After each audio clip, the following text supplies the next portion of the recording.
the first question is, what made you want to become a firefighter? What made you want to be a firefighter? Well, I wasn't 14 when I figured out what I wanted to do. I was probably about 20. And as I stated, I was playing football at U of A, and so I was still pretty active, but I was studying finance. Finance is what? You know, money. But it's pretty boring.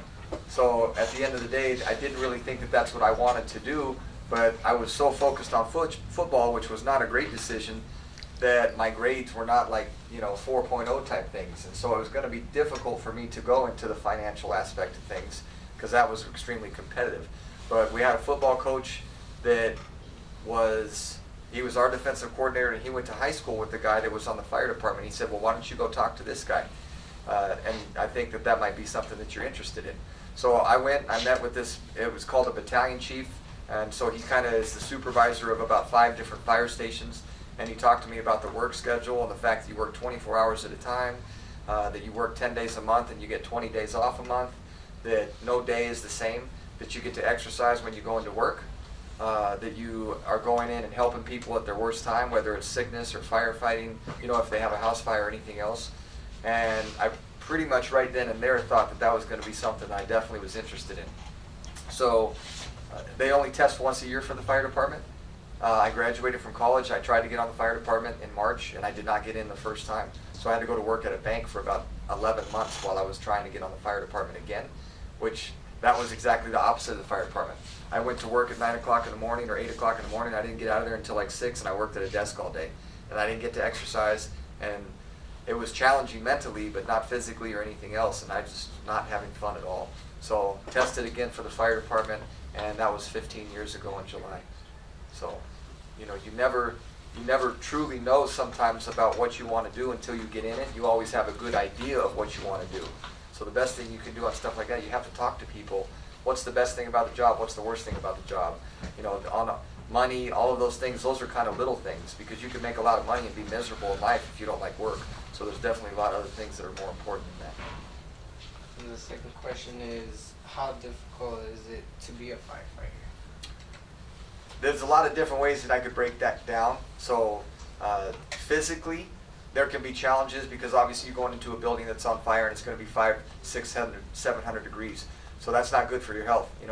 There's a lot of bad things, and we learn more about that now when it comes to the cancer, and that's a huge risk on a personal level. So we have much more, we've advanced our technology, we have better equipment, we take that more seriously, and that's the good part about it. When it comes to difficulty, you're sleep deprived, you work 24-hour shifts. So you go in at 7 o'clock in the morning and you get off at 7 o'clock the next day. But if I'm asleep at 10 o'clock at night, boop, and the tones go off, I got to get up and I'm out the door and I'm on a call within 45 seconds, okay? Boom, I just got back from the call, now it's 10:30, it's like, let's say 10:45, it took 45 minutes. Try to go back to bed, 2 o'clock in the morning, boop, tones go off again, okay? Now I got to go out, and you go out and help somebody again. You get back, 30 minutes later, boop, tones go off again. That's challenging when someone called you because their tooth hurt at 3:30 in the morning, and I've already been woken up 4 times before that. So it's hard to be like, now could I get away with going, why did you call 911? Probably not, right? Why did you call? No, you can't do that. You have to be friendly all the time, but it is challenging when you have that type of sleep deprivation. Another challenge, you see some horrific things. You see things that you see on movies, but you see the reality of it. And the reality of it is it's far worse than movies. And without getting too graphic, I mean, you go to medical things, so where you see people shot, you see people stabbed, you see horrible car accidents, you go to babies that have drowned, and that gets you emotional when you think that, because I can go back to a call 7 years ago, and I think about holding a baby that's dead. That, and you can see it makes you emotional. That's hard, because I'm a dad now, and I see things differently. So those are some of the challenges when it comes to the position. There's dangers involved with it, obviously, from a firefighting standpoint. You see, and this sounds bad, but you help people that are very, very sick. But sometimes you don't know what they have, but you deal with patients that have HIV, that they have hepatitis, they have things that are bad for you. And you don't know that sometimes. So, I mean, there's a lot of dangers involved with the position. Emotionally, sleep deprivation, dangers. But you know what? At the end of the day, I still think it's far and away the best career that I could have ever chosen, because the benefits are actually up here, and some of those negatives you try to keep down here. Do you ever fear for your life? Like when you do something? I don't think that you do, because you can't.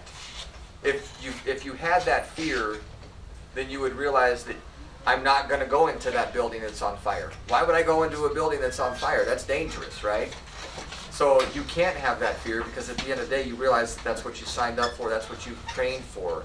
That's everything, you know. To become a firefighter, I went to high school, I graduated from high school, I went to college at U of A, not ASU, because I probably wouldn't have graduated then. And I'm just kidding with you, man. And I graduated from U of A, but I still had to learn how to be a firefighter. So you get into an academy and you do that for another 6.5 months. So you still learn, you know, what you're doing with your career.